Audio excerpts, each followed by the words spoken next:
Hello, Georgetown and surrounding communities. I'm Beverly Enos, and you're watching Spotlight Georgetown. You can find us in the Georgetown channels Friday, Saturdays, and Sundays, 8 a.m. and 8 p.m. If you'd like to be part of the cable process, please let me know. We could teach you how to run a camera, how to do some editing. They have a room full of the neatest equipment that you can ever imagine. So if you like to play with computers and do things like that, come on down and see what we have and what you can do to join the cable TV. Now today we're going to be talking to Russ Moyer and Ron Hoffman. We're going to be talking about ALS and also Compassionate Care ALS. Welcome. Thank you. Now, Russ, you're from Georgetown. I'm from Georgetown. Okay. How long have you been in town? Since '75. Oh, that's a long time. Yeah, been around for a while. Okay. Now, why did you choose Georgetown? I didn't. My folks did. Oh, your folks did. Okay. They moved here and you stayed. They moved here and we stayed. Yeah. Yeah, that's kind of what happened to me too. Okay. Now you have family here in town? Yeah. Yeah. I have one son that's living on Pond Street, actually. He just bought a house. And I'm over on out behind the light department. Okay. Well, actually, it's the water department now. Water department now? Yeah. My wife and I are there, and empty nest syndrome now. All the kids are grown. All the kids are gone. It's always a tough time. Now, Ron, what about you? Where are you from? I live in Falmouth on the Cape. Okay, you didn't originally come from Falmouth on the Cape. No, I grew up down south. Originally from Virginia, lived in Knoxville, Tennessee for a few years as a child. Grew up in Columbia, South Carolina, and But you don't have a southern accent. I moved up here in '88, so it's kind of, if I have a glass of wine, you'll hear y'all come back. Okay. So, Now, we're talking today about ALS. What is ALS? Well, simply put, ALS, also known as Lou Gehrig's disease. Some people refer to it as motor neurons disease. Unfortunately, it is, terminal illness, and unfortunately, it's an illness that strikes the central nervous system, if you will, and oftentimes, more times than not, takes someone, individuals who have it lose the capacity to move. It affects your breathing, swallowing. It can be quite a difficult diagnosis, to receive. Now, it's strange because I have a student that has just been diagnosed, a woman in my classes, and doing the Japanese embroidery. And she first realized there was something wrong with her hand. So what are some of the early symptoms? One of the problems with ALS is it's not like other diagnoses, a particular form of cancer where you know exactly what's going on. Oftentimes early diagnosis can be many, many things, and that's what makes it really difficult to diagnose. Okay. All right. The gentleman who I was caregiver for, Gordon, noticed it in his leg. Sometimes it could be a twitch in the hand or the arm. Sometimes someone's voice will go high or low. It can be many, many things. That's what makes it difficult. So how do they diagnose it? What types of testing? Everything. That's what makes it really hard too. They rule out everything else? That's the frustrating part. And I've known so many people along the way, because I've been doing this for a while now, who are actually misdiagnosed. I don't want to tell you how many times I've known someone who's had back surgery because they thought there was a problem with the disc or just other procedures until they finally are able to diagnose it.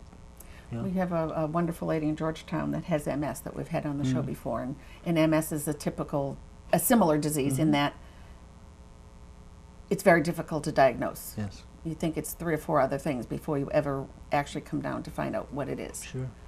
Now, how does ALS affect people and the families and the caretakers, and what's the process for all of this to go through? It can be difficult.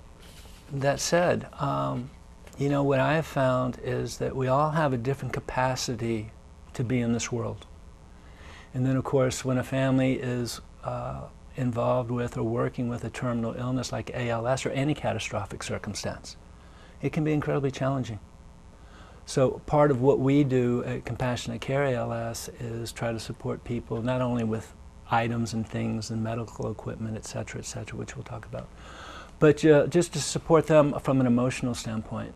What I've learned is there isn't any part of the whole psychosocial dynamic that doesn't come into effect. And again, different people have different capacity of showing up. And so how do we do that? Now, how did Compassionate Care get started? Obviously, it's yours. Yeah, You started it. Yeah. Well, I founded it with Betsy Heald Arthur. Became a caregiver back in 1997 for a gentleman who I worked part-time for. He had a catering business. Long backstory how I got to Massachusetts and how things unfolded. But I worked part-time for Gordon, and one day he came in, to work, and his voice, it was as though he had been drinking. So Gordon used to drink, so not a big deal. But his voice sounded the same the following day and the following day, and then obviously something was amiss. Betsy came in one day to check on something, so I reintroduced myself to her, and just out of concern, let her know that everyone, in the business was pretty nervous. So she let me know that Gordon had been diagnosed with ALS, which I knew very little about. Long story short, about a week or so later, she came in and asked me if I would, drive him, because I let her know if there's anything I could do. So I just started actually driving Gordon. That led to me becoming his full-time caregiver. When he called a week or two later, and he'd laughing on the phone because he couldn't talk. He was diagnosed with something called bulbar onset, which affects just this. Again, thank goodness everyone doesn't get just this. And so I went over to his place and found him on the floor and got him to where he was going. I moved in the following day, became his full-time caregiver. Literally helped him live his life. About a month prior to his passing away, because as we were living with ALS, what was coming to me is, how are people doing this? Literally, how are other people getting through this process? How are other people, exactly, because it was hard. Fortunately for Gordon, financially, he was sound. It wasn't a matter of being able to afford this or that, but what is this or that? Yeah. And then what we found is, as we were living with this, and there's lots of wonderful organizations out there, but what was coming to us just didn't seem relevant to our circumstance. The paperwork and the guides and all this, there has to be a different way. I mean, that's what I was sitting with. How do people do this? So that was the impetus. And then, again, as I was saying, a month before he passed, I sat down with him, and then Betsy came in on the conversation. And we talked about doing a fund in his name. And so they said yes. I went, great. I said, but wait, do we want to support research, or do you want to help people? Because had they said research, you and I, we wouldn't be here. So that's how it started. Actually, in Gordon's obituary, in lieu of flowers, send donations to the Gordon T. Heald ALS Fund, also known as Ron's Lemonade Stand, because we just did it. I mean, it wasn't anything official, right? Okay. So that's kind of like how it started. And then after about a year or so of doing that, I got involved with the ALS Association, became a member of their board. People were wanting tax deductions, so it's just, how am I doing this? And after about a year or so, left them and created Compassionate Care ALS. Now, is that just local to Massachusetts, or is it? Now, you came up from Falmouth to do the show, so obviously it's not just in the Georgetown area. Initially, way back when, obviously it was just in Massachusetts, southeastern Mass. We've grown. I travel all over Massachusetts. We work with families all over New England. Okay. We've worked with families in Colorado, California. We literally get phone calls from all across the country. Right. And obviously it's Compassionate Care. That's exactly why it's named that. Yes. It's how to find a way to take care of someone with compassion. Indeed. Okay. And let me just speak to the word compassion for a second, because it's a word that oftentimes in our healthcare system, I find it to be a word used loosely.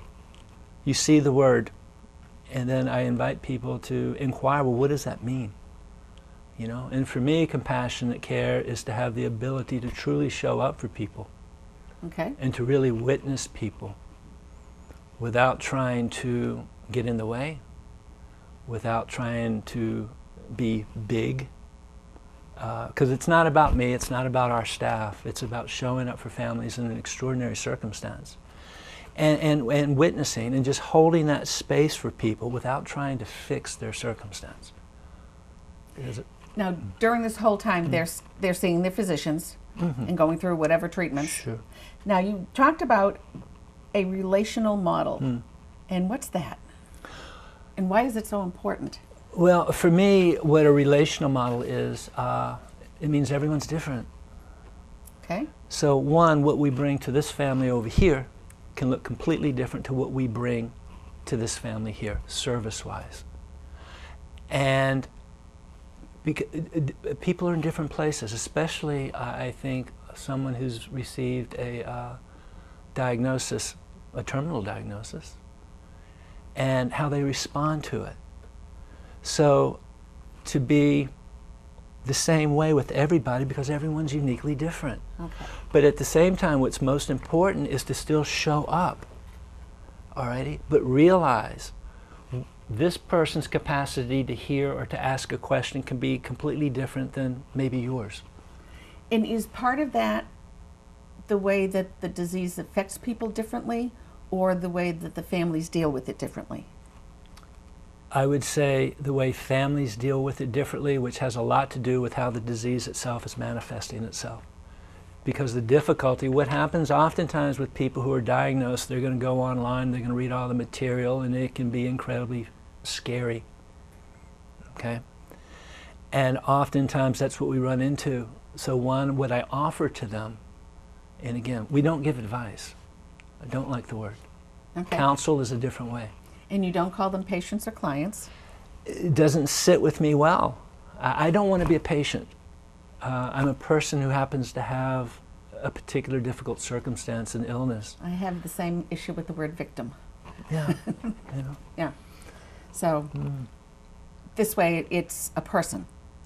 That relational model allows us to really show up, leave everything at the door. If I'm talking with other people in healthcare, which we do a lot, I do many in-services. I sat on the Palliative Care and Hospice Federation Board for 3+ years. And what we offer to them is a different concept of what it is that they know and where they've, how they've been trained. And it is indeed about just showing up and being incredibly present and really, really listening. Now, that can be challenging. Yeah. It can be incredibly challenging because everyone is uniquely different. And how they continue to live their life and what they believe in and what their faith might be and their attitudes, their family circumstance. I can see why you worked with hospice. the most, well, and hospice is a wonderful, wonderful thing. But as in healthcare, all hospices are not created equal. Right. All right? So it's what we try to do is just really, really show up for people. So now, what are the examples of some of the equipment that a person with ALS would need? Sure. Do you help with that, or? Of course, yeah, okay. yeah. That's a big piece of what we do. To me, not the most important piece, because if we have the funds and we're able to purchase these items, which we do a lot, and what we're able to offer people are things that aren't covered by insurance. Okay. They're very non-institutional items. All right, we have what we call a medicine bag that we created long, long ago, which has small items that actually help with people getting from point A to point B. With transfers, things for the car, a car handle to help get out, a swivel seat for the car to get in, a sling for me to for someone to help someone get up. Just really wonderful tools. And I refer to them as toys sometimes. Okay. It makes it easy. So things that some people would have to go to a catalog. Beyond catalog. And things like that to find. Yes, and oftentimes you won't even find it. We're always looking for the new, most advanced or something to help that one particular person. Oh, for sure. That might work for another person. And they're they're different. In other words, even most people in healthcare have never seen what we were able to find, And then there's larger items that we're able to bring. You've heard of Hoya lifts. Mm-hmm. Most Hoya lifts are, insurance will cover a basic manual Hoya lift, which can be very difficult for folks, one, to use. Two, by the time they have to use a Hoya lift, oftentimes they're incredibly tired, incredibly worn, because living with ALS, it can be hard in many, many levels, and it can try you and test you like you can't believe. So we're able to, there's something called a Mo lift, which is just a really beautiful piece of equipment that's portable and you can travel with it. You know, Okay. looks like it could be on the side of a football field or in a weight room. It's pretty. You know, it doesn't look institutional, which is hugely Russ important. is laughing to me. at this. Yeah. He's obviously Yeah. heard this. Yeah. Now, your organization has become involved with the Callahans. Yes. And the Callahans are from Georgetown. Yeah. which is why we're tying this all back into Georgetown. Yeah. Now, is it Mr. Callahan? Larry. Yeah. Larry Callahan. So he is, he has ALS. He is He a person does. with ALS. And your organization is working with him. Yeah, with him, his wife Carrie, and their kids. Yeah. Okay. Now, how long has he had the disease? Ooh, I'm going to think, I want to say he was diagnosed, I'm guessing, don't hold me to this, about a year and a half ago, I believe. Okay. Now, you're doing something special that you're involved with. Yes, we're holding a golf tournament. So there's going to be a golf tournament, and Yes, this there is for his name or for... Originally, my idea was the benefit to go to the Callahan family. When I visited Larry, he was absolutely adamant that the funds go to Compassionate Care ALS because of the support they had given him. The fact that they helped so many people. Larry wanted the funds to go to Compassionate Care ALS. So that's what we're doing. Okay, now where and when? It's at the Bradford Country Club, June 11th. Okay. It's going to be a 7:30 shotgun start. We actually have a website, thanks to CompCareALS. They actually have a link on their website that the folks can look at, sign up for golf.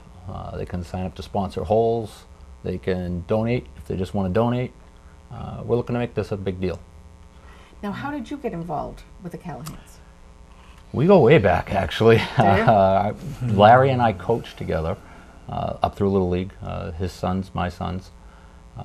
We actually had one of the first Division A Babe Ruth championship teams, and Larry was one of my coaches.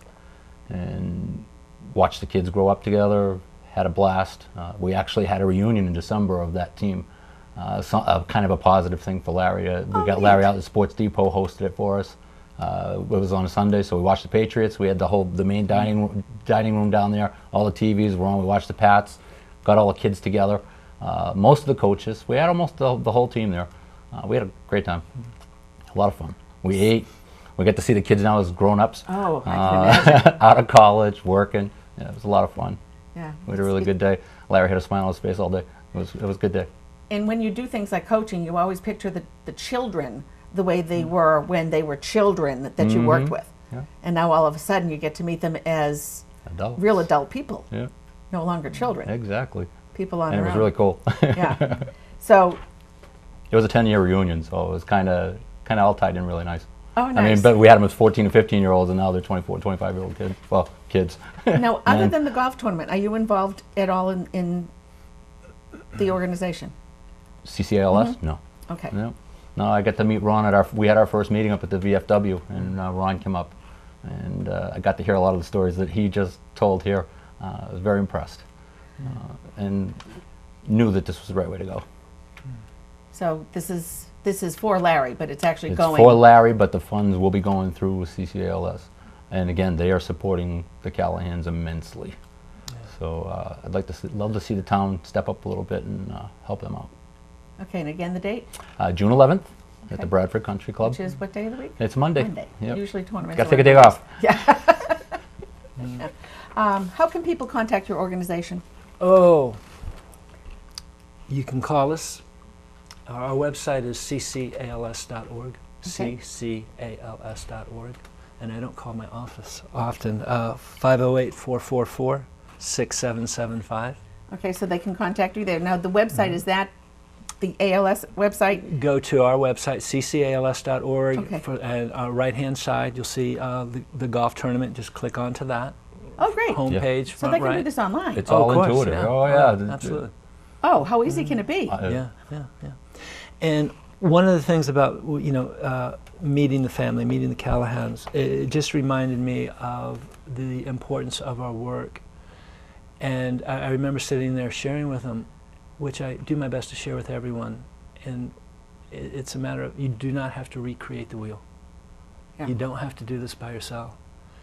And we've worked with over probably 800 families, since 1998 when Gordon passed away. And oftentimes when we walk into a family who has been living with this illness for some time, you know, they've been trying to recreate everything and figure things out. And we certainly don't know everything. But more times than not, there's a resource that we have or a direction that we can point folks in. And it's really about bringing calm, guidance, and awareness and direction, if you will, appropriately so, to people's lives. Now, other than things like the show, and how do people find out about you in the first place? Do doctors refer? Yes. Good. Yeah, more and more and more. Dr. Merit Shakovitz, the neurologist, heads the neurology department at Mass General. She runs the clinic now. She was actually Gordon's neurologist back in 1997. So Merit, I consider her a friend and a colleague. She knows us well. And so more and more, we're hearing from people earlier, you know, which is always a positive thing. And then word of mouth and on the website, and one family meets Things like another this, family. Exactly. So it's grown. It's truly, truly grown. We've recently, I recently met another family here in Georgetown as well. So it really, you know, it's very much about, you know, tending to the people in our communities, you know. Now, what can people do to help? Well, we have volunteer opportunities along the way, and those are things that can be very much, you know, explored. You know, I mean, somebody that can be up here, we're in Falmouth, so that's about what would you like to do. So they can call the number. Oh, absolutely, and volunteer explore time. ways, sure. And I'm sure there's many opportunities for the golf tournament, you know, So as people- well in that regard. People can help Had the golf many tournament. already, Just absolutely. Yeah. If they don't want to golf, if they Do a just sign, want to show up, sponsor a hole. Yep, sponsor a hole. There's plenty doing of selling plenty of raffle volunteer tickets. opportunities. Exactly, you got it. Yeah. I was going to say, Georgetown, I've we actually volunteer for everything. We actually, the Callahans have an immense support group, and it's really quite awesome to see. And we've got a lot of volunteers already, but there's never enough hands. If somebody wants to step up and help out on the golf tournament, my contact info is also on that website. They can get a hold of me, email, phone, whatever, and we'll give them a job to do. Okay. All right. That sounds good. Yeah. Well, thank you very much. You do very special work. Thank you. You do very special work, and it's nice to have met you. It's a pleasure to meet you. Thanks Thanks for for having having us. us. Good to Okay, see you. Good to see you too. I'm Beverly Enos. This is Spotlight Georgetown. Take a look at the website, see what you can do. Fridays, Saturdays, and Sundays, you'll find us at 8 a.m. and 8 p.m. Thank you for joining us today. Bye for now.